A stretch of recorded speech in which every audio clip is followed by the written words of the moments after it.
తాకట్లో ఉన్న మీ బంగారాన్ని విడిపించి ఆ రోజు ఆన్లైన్ రేటుకి కొంటాం. Sharma gold company. నమస్కారం, సుమన్ టీవీకి స్వాగతం. ఈ 2025 ఫిబ్రవరి మాసం గ్రహాల సంచారం ప్రకారం ఏ రాశుల వారికి ఎలాంటి ఫలితాలు వెలువడున్నాయి, అలాగే ఎటువంటి పరిహారాన్ని పాటించుకోవాలి, ఈ అంశాలను తెలియజేసేందుకు మనతో పాటు ఉన్నారు ప్రముఖ జ్యోతిష్య రత్న జ్యోతిష్య చక్ర వైభవ నిపుణ డాక్టర్ రాళ్లపల్లి రవికుమార్ గారు. గురుగారు నమస్కారం. శరదిందు సమాకారే పరబ్రహ్మ స్వరూపిణి వాసరాపీఠ నిలయే సరస్వతి నమస్తుతే. అందరికీ నమస్కారం. ముఖ్యంగా సుమన్ టీవీ ప్రేక్షకులకి నమస్కారం. గురుగారు, ముందుగా ద్వాదశ రాశుల వారికి ఎలా ఉండబోతుందో తెలుసుకునే ముందు ఈ నవగ్రహాలు సంచారం ఎలా ఉంది, ఎలాంటి ఫలితాలను ఇస్తున్నాయో తెలియజేస్తారా? ఫిబ్రవరి 2025 మాస ఫలితాల్లో నవగ్రహాలు ద్వాదశ రాశుల్లో ఎక్కడున్నాయో ఇప్పుడు తెలుసుకుందాం. ముందుగా రవి వచ్చేసి మనకి కుంభరాశిలో ఉంటారు. అలాగే కుజుడు వచ్చి మనకి మిథున రాశిలో ఉన్నారు. అలాగే రాహు మనకి మీనరాశిలో ఉన్నారు. అలాగే గురువు మనకి వృషభ రాశిలో ఉన్నారు. శని స్వస్థానమైన మనకి కుంభరాశిలో ఉన్నారు. అలాగే బుధుడు వచ్చి మనకి అదే కుంభరాశిలో ఉన్నారు. కేతు మనకి కన్యారాశిలో ఉన్నారు. ఇంకా ఆఖరిగా శుక్రుడు మటుకు ఉచ్చస్థానంలో ఉన్నారు. శుక్రుడు కూడా ఒక 2-3 నెలల దాకా మనకి ఉచ్చస్థానంలో ఉంటారు. ముఖ్యంగా మొన్నటిదాకా మనం చెప్పుకున్నాం, 27 అక్టోబర్ నుంచి ఫిబ్రవరి 21 వరకు కుజుడు నీచ స్థానంలో ఉండడం వల్లనే యాక్సిడెంట్లు జరగడం, ఈ ఫైర్ యాక్సిడెంట్స్ జరగడం, విపరీతమైన మేజర్ యాక్సిడెంట్స్ అన్ని రోడ్ల మీద కానీ అవి కానీ జరగడం, చాలామంది చనిపోవడం లాంటివన్నీ కూడా జరిగాయి. సో దేవుడి దేవల ఆ కర్కాటక రాశి నుంచి కుజుడు నీచత్వం అనేది 21 జనవరితో వెళ్ళిపోయిందండి. సో ముఖ్యంగా కర్కాటక రాశి వారికి, సింహరాశి వారికి, మీన రాశి వారికి, ఈ 3 రాశులకి యోగకారకుడైన కుజుడు నీచలో ఉన్నాడు కాబట్టి డబ్బు ఖర్చు, హెల్త్ ప్రాబ్లం, మాట పడటం ఇలాంటివన్నీ కూడా జరిగాయి. దేవుడిదలు అవన్నీ కూడా ఇప్పుడు తొలగిపోయినమని చెప్పుకోవచ్చు. అలాగే ఇప్పుడు ముఖ్యంగా మిథున్ రాశి, కన్యా రాశి, మకర రాశి, కుంభరాశి, ఈ 4 రాశులకి యోగకారకుడు, అదృష్టకారకుడు, లక్ ఫేవర్ చేసే గ్రహమైన శుక్రుడు ఉచ్చ స్థానంలో 4 నెలల పాటు ఉంటాడు ఇంచుమించుగా. సో మనకి ఫిబ్రవరి 1 నుంచి. కాబట్టి వీళ్ళందరూ కూడా విపరీతంగా అన్ని విధాలు కూడా బాగా కలిసి వస్తుందని చెప్పుకోవచ్చు.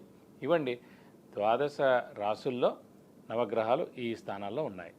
గురుగారు, ఈ 2025 ఫిబ్రవరి మాసం మరి మీన రాశి వారికి ఎలా ఉండబోతుంది? మీన రాశిలోని ఏ గ్రహాలు వీళ్ళకు అనుకూలంగా ఉన్నాయి, ఏ గ్రహాలు ప్రతికూలంగా ఉన్నాయి, ఎలాంటి ఫలితాలను ఇస్తున్నాయి? మీన రాశి అనగానే మనకి పూర్వభాద్ర 4వ పాదం, ఉత్తరభాద్ర 1, 2, 3, 4 పాదాలు, రేవతి 1, 2, 3, 4 పాదాలు, ఈ నక్షత్రాల సమూహం అంతా మనకి మీన రాశిలోకి వస్తుంది. సో ఈ రాశి వారికి కొంచెం మిశ్రమంగా ఉందనే చెప్పుకోవాలి. ఎందుకంటే రాశిలో రాహు, సప్తమ స్థానంలో కేతు, వ్యయ స్థానంలో శని, తృతీయ స్థానంలో గురువు. వ్యయ స్థానంలో శని ఉంటే కనుక విపరీతమైన ఖర్చు చేయిస్తాడండి, ఎక్కువగా ట్రావెలింగ్ చేయిస్తాడు. అలాగే నిద్ర కూడా పట్టనివ్వడు. వ్యయ స్థానం అనేది నిద్రస్థానం.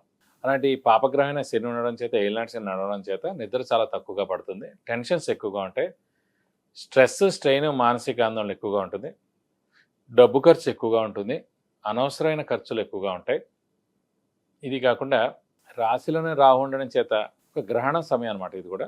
సో ఇంకొక 3-4 నెలల్లో ఈ గ్రహణ సమయం కూడా అయిపోతుందని చెప్పుకోవాలి. మీన రాశిలోనే రాహు ఉండడం అంటే చంద్రుడితో కలిసి ఉన్నాడు కాబట్టి గ్రహణ సమయంలో ఉందన్నమాట. సో మనం ఎంత మంచి వాళ్ళైనా, ఎంత ఉపకారస్తులైనా, ఎంత హెల్పింగ్ నేచర్ చేసినా, ఎన్ని ఉన్నా కూడా అవతల వాళ్ళకి అది రివర్స్గా కనిపిస్తుంది. రివర్స్గా మన గురించి ప్రచారం చేస్తుంటారు ప్రస్తుతం మీన రాశి గురించి.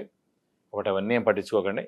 ఈ 4 నెలలు అయిపోతే మే తోటి రాహుకేతులు మార్పు వస్తుంది కాబట్టి అప్పటి నుంచి మేజర్ ఇంపాక్ట్ అంతా కూడా తగ్గుతుందని చెప్పుకోవాలి. ఇది కాకుండా తృతీయ స్థానంలో గురువు ఉండడం చేత జనాల సహాయ సహకారాలు మీకు ఉంటాయండి. తృతీయ స్థానం అనేది జనాల సహాయ సహకారాలు, రైటింగ్ స్కిల్స్, కమ్యూనికేషన్ స్కిల్స్ మెరుగుపడతాయి. యాంకర్స్ లాంటి వాళ్ళకైతే ఇది అత్యుత్తమ టైం అని చెప్పుకోవాలి తృతీయ స్థానంలో గురువు ఉండడం చేత. అలాగే మిగతా అన్ని అంటే విద్యార్థులు కానివ్వండి, అలాగే రాజకీయ నాయకులు కానివ్వండి, క్రీడాకారులు, యూట్యూబ్ రంగం, పత్రికా రంగం, మూవీ రంగం, అన్ని రంగాల వరకు కూడా మిశ్రమంగా ఉంటుందని చెప్పుకోవాలి. ఎందుకంటే ఏలినాటి శని నడవడం, రాహుకేతుల బలం లేకపోవడం, మనకి శని బలం లేకపోవడం, ఇవన్నీ కూడా మనకి ఇంపాక్ట్ ఎక్కువగా ఉంటుంది. గురుబలం కూడా లేకపోవడం అలానే. కాబట్టి మౌనంగా ఉండండి, హార్డ్ వర్క్ నమ్ముకోండి, దైవాన్ని ఎక్కువగా ప్రార్థించండి, మంచే చెప్పండి, తక్కువగా జనాలతో ఉండండి. ఇలాంటివన్నీ కొన్ని పాటిస్తే కనుక కొంచెం గురువు మారాడు అనుకోండి, మే నుంచి ఒక రీత్యా బాగుంటుంది. రాహుకేతులు మే నుంచి మారిపోతారు, అప్పుడు పర్వాలేదు. శని కూడా 31 మార్చ్ తర్వాత రాశిలోకి ప్రవేశిస్తాడు, ఇంకొంచెం పర్వాలేదు. సో అలాంటి కొన్ని మార్పుల మలాన్ని ఈ గ్రహాలు మీకు బాగానే ఉంటుందని చెప్పుకోవాలి. కాబట్టి మిశ్రమంగా ఉన్నా కూడా హార్డ్ వర్క్ని మటుకు వదలకండి, బద్ధకం పెంచుకోకండి.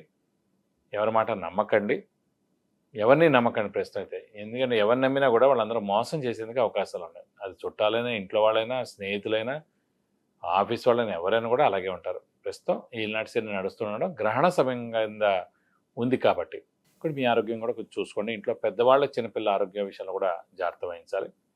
వ్యాపారస్తులకు కూడా గడ్డు కాలం అని చెప్పాలి. కొత్త అప్పులు చేయవలసి ఉంటుంది. అలాగే స్పెక్యులేషన్స్ కలిసి రావు, షూరిటీస్ పెట్టకండి. కాబట్టి మిశ్రమంగా ఉందని చెప్పుకోవాలి మీన రాశి వారికి. గురుగారు, మరి ఆరోగ్యపరంగా వీళ్ళకి ఎలా ఉండబోతుంది ఈ మాసం అంతా? ఈ నెల ఆరోగ్యం మీడియంగానే ఉందని చెప్పుకోవాలి.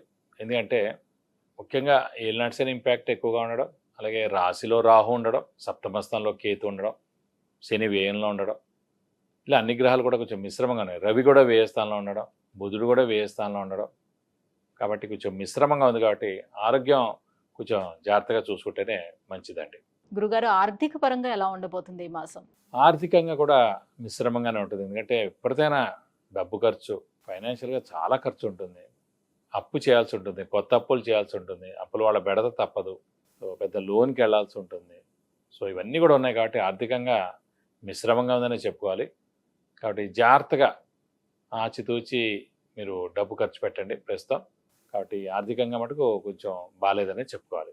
మరి ఎటువంటి పరిహారాలని పాటించుకుంటే బాగుంటుంది? వీళ్ళకి ఏ దైవారాధన చేసుకోవాలి?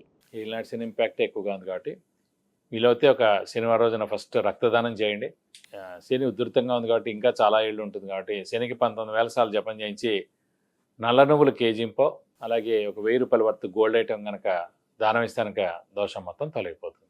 విద్య, ఉద్యోగం, విదేశీయానం, వివాహం, వాహనం, గృహం, ఇలా అన్ని విషయాల గురించి తెలుసుకోవాలంటే కింద స్క్రోల్ అవుతున్నటువంటి నెంబర్లకి కాల్ చేసి గురుగారు అపాయింట్మెంట్ పొందవచ్చు. గురుగారు, మీనరాశి వారికి ఫిబ్రవరి మాసం ఎలా ఉండబోతుంది? ఏ దైవారాధన చేసుకోవాలి? ఎలాంటి పరిహారాలని పాటించుకుంటే బాగుంటుంది? ఈ విషయాన్ని తెలియజేసినందుకు ధన్యవాదాలండి.